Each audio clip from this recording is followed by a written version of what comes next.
In this video, we're going to be discussing quadratic equation. So let's solve this question that is displayed on the screen right now.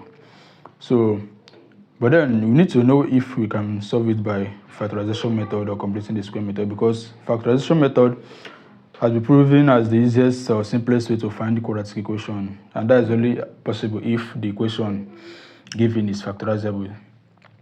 So first, to ascertain whether this question is factorizable, that's what we call the discriminant. So if that discriminant is equal to 0 or a perfect square, then it means that the quadratic equation given can be simplified. So let's solve it.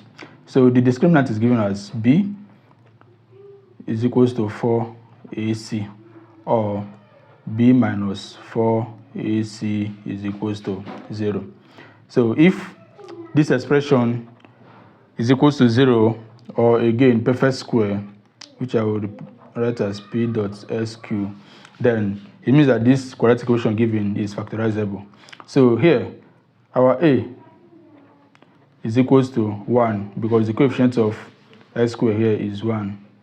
So our b is equals to 4, so which is equals to 4, and then our c is equals to 4 again, which is this.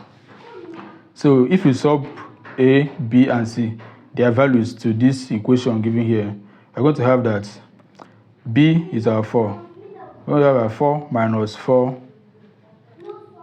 into ac. A is 1 multiplied by c is 4. Then this should give us 0 or a perfect square. So here we have 4 minus, now 4 times 1 times 4 will give us 16 is equals to 0.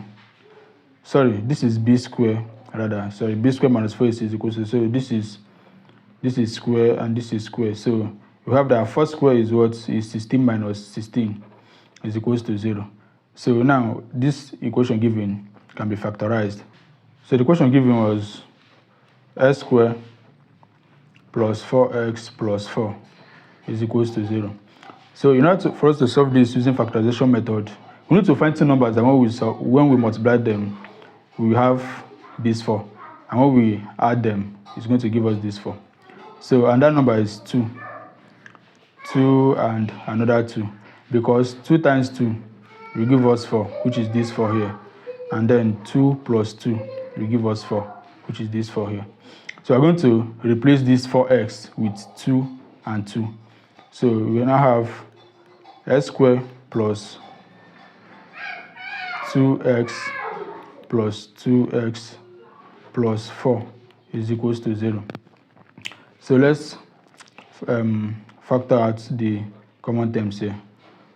So we have, now in this bracket, what is common here is x. So we have x bracket x plus 2 plus 2. Now what is common here is 2 is common here, because 2 cancel 2 is 1, 2 cancel 4 is 2. So we have x plus 2 equals to 0. We have, first of all, we have two brackets here now. So in these two brackets, s plus 2 is common to both of them. S plus 2 is here, x plus 2 is here. So we factor out one of them. So we have s plus 2, and then we have x plus 2 left. So we have x plus 2, and all is equals to 0. So x plus 2 is equals to 0, or this x plus 2 is equals to 0. So x is equals to negative 2, or x is equals to negative 2. So these are the answers. So our final answer is x is equals to negative 2 and negative 2.